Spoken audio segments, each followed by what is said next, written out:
दर्शक बंधु नमस्कार। आज हूँ 26 मार्च गुरुवार। तेज आसतु फटाफट देखने सकाळ 7टी मुख्य खबर आउ जहाँ जानी रखा आपण निहाती आवश्यक। तेज भिडियोटी भल लगे लाइक दे चैनल को सब्सक्राइब करने को भूलु ना, जहाद्वारा आगक एमती भिडियो बनवाई आमको प्रेरणा मिल। नंबर 1 रे देखा बड़ खबर एणिकी सीधा अकाउंट को जीव टंका आसूची कोरोना पाई मोदी को आर्थिक पैकेज। तेज कोरोना भाइरस जो देश में सृष्टि होता आर्थिक समस्या को दूर करने प्रधानमंत्री नरेंद्र मोदी पक्षर एक बड़ योजना तैयारी तेज केंद्र सरकार ए बाबद को 1.5 लाख कोटी टंकार एक पैकेज प्रस्तुत करुछंती। ए संपर्क में 2टी सूत्रु खबर मिली। सरकार एबे एही आर्थिक सहायता को चूड़ांत रूप देउछंती। एने रिजर्व बैंक पीएमओ एवं अर्थ मंत्रालय भितर घमाघट आलोचना चली। तेज सूत्र अनुसार प्रोत्साहन पैकेज एपरिक 2.5 लाख कोटी टंका पर्यंत चली जाई पारे। चलित सप्ताह शेष सुधा यह सहायता घोषणा होबार संभावना रही। तेज शुणा जाउछि जे एही टंका सीधासलख 10 कोटी लोकों बैंक अकाउंट को जीव। लॉकडाउन जोगु जेउ माने बेसी क्षतिग्रस्त होबार संभावना रही सेमाने एही टंका पाइबे। नंबर 2 रे देखिबा परवर्ती खबर कोरोना पाई बड़ घोषणा 80 कोटी लोकों को मिलिबो 2 टंकारे गहम एवं 3 टंकारे चाउल। तेबे कोरोना मुकाबला पई सारा देश में लॉकडाउन घोषणा करिसेंती प्रधानमंत्री नरेंद्र मोदी। एही समय पीडीएस व्यवस्था रे लोकमानकु 2 टंकारे गहम और 3 टंकारे चाउल मिलिबो। एने बुधवार केन्द्रमंत्री प्रकाश जावड़ेकर सांबादिक सम्मेलन में सूचना देइछंती। आउ से कहिसेंती जे नित्य व्यवहार्य जिनिस पई लोकमानकु कदापि असुविधार सम्मुखीन होबाकू पड़िबो नाही। तेबे देशर 80 कोटी लोकंकु साधारण बंटन व्यवस्था रे मात्र 2 टंकारे गहम और 3 टंकारे चाउल जोगाई दियाजिबो। आगामी 3 मास पई एही व्यवस्था जारी रहिबो बोली से कहिसेंती। नंबर 3 रे देखिबा परवर्ती खबर स्वाभाविक चलिबो मालगाड़ी। सबु जिलापाल और एसपी को राज्य सरकार को निर्देश।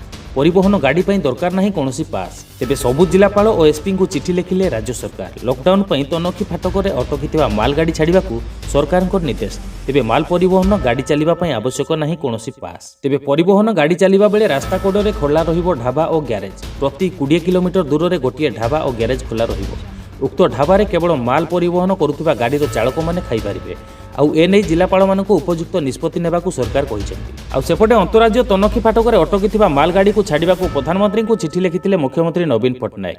लॉकडाउन पई फाटक रे अटकी मालगाड़ी को छाड़वाकू चिठी लिखिथिले। तेबे सामग्री नहीं आसुथिबा गाड़ी अटकी रहिले खाद्य सामग्रीर अभाव देखाजिबो। तेणु से सबु स्वाभाविक चलिबो बोली सरकार निर्देश दैछंती। नंबर 4 देखिबा परवर्ती खबर एप्रिल 14 जाए सारा देश में गड़िबनी ट्रेन। तेबे भारतीय रेल मंत्रालय कोरोनार भयावहता को दृष्टि रखी बड़ निष्पत्ति नेइछि। ट्रेन बातिल अवधि को बढ़ाई दिया जाइछि। एप्रिल 14 जाए देश में कौन ट्रेन गड़ी पारिबो नाही बोली रेल मंत्रालय पक्षर विज्ञप्ति प्रकाश पाइछि। तेबे कोरोना पाई पूर्व मार्च 31 जाए ट्रेन सेवा को बातिल करा जायथिला। सबु यात्रीवाही ट्रेन बातिल करा जायथिला। हेले प्रधानमंत्री नरेंद्र मोदी सारा देश में 21 दिनिया लॉकडाउन घोषणा करिथिबारु रेल मंत्रालय मध्य ट्रेन सेवा को एप्रिल 14 जाए बातिल करिछि। नंबर 5 रे देखिबा परवर्ती खबर मुख्य सचिव को केंद्र इस्पात सचिव चिठी। इस्पात कारखाना और खनि बंद हेबो ना। तेबे सारा देश में लॉकडाउन घोषणा कर जायथिबा बेले देशर विभिन्न स्थान में थिबा इस्पात कंपनी गुडी को अनेक समस्या सामना करुछंती। श्रमिक माने कारखाना को प्रवेश करि पारु नथिबा बेले कंचामाल जोगाण प्रभावित होइछि और फिनिश्ड इस्पात को बाहर को पठाई हो नाही। आ जेहेतु कोयला विद्युत इस्पात और सार जोगाण को अति आवश्यक सेवा वर्ग में सामिल कर जाइछि तेणु एही सबु सामग्री उत्पादन करुथिबा कारखाना गुडी को ऊपर कोनोसी कटकणा लगा जिवो नाही बोली केंद्र इस्पात मंत्रालय पक्षर कहुଯାଇଛି। नंबर 6 रे देखिबा परवर्ती खबर निर्माण श्रमिकों बैंक खाता रे अर्थ दियो एकथा कहिसंती केंद्र श्रम मंत्री। तेबे सरकार को तालाबंद जोगु श्रमिक श्रेणीर लोके दैनिक परिवार प्रतिपोषण करने को बेस समस्यार सम्मुखीन होउछंती। निर्माण श्रमिकों बैंक खाता को अर्थ स्थानांतर करने को राज्यगुड़ी को केंद्र सरकार निर्देश देइछंती। आउ ए क्षेत्र में सरकार कल्याण पांठिर व्यवहार करिवे। केंद्र श्रम मंत्री संतोष गंगवार एने समस्त राज्यर मुख्यमंत्री को पत्र लिखिछंती। तेबे संप्रति कोठाबाड़ी एवं निर्माण श्रमिक शेष पांठि रे 52,000 कोटी टंका रही। यह अर्थ को उपयोग कर निर्माण श्रमिकों बैंक खाता को अर्थ हस्तांतर करा जाई परिबो। तेबे कोठाबाड़ी एवं अन्य निर्माण श्रमिक कल्याण पांठि आईन 1996 अधीन देश में पाखापाखि 3.5 कोटी निर्माण श्रमिक पंजीकृत अछंती। तेबे प्रत्यक्ष लाभ हस्तांतर व्यवस्था जरिया निर्माण श्रमिकों बैंक खाता को अर्थ छाड़वा को केंद्र सरकार धारा 60 अधीन राज्यगुड़ी को निर्देश देइछंती। नंबर 7 देखिबा परवर्ती खबर 21 दिन जाए लॉकडाउन। तेबे नियम भांगिले 2 वर्ष जाए जेल। तेबे देश में कोरोना भाइरस व्यापुथिबा देखि मध्यरात्रि लॉकडाउन घोषणा होइछि।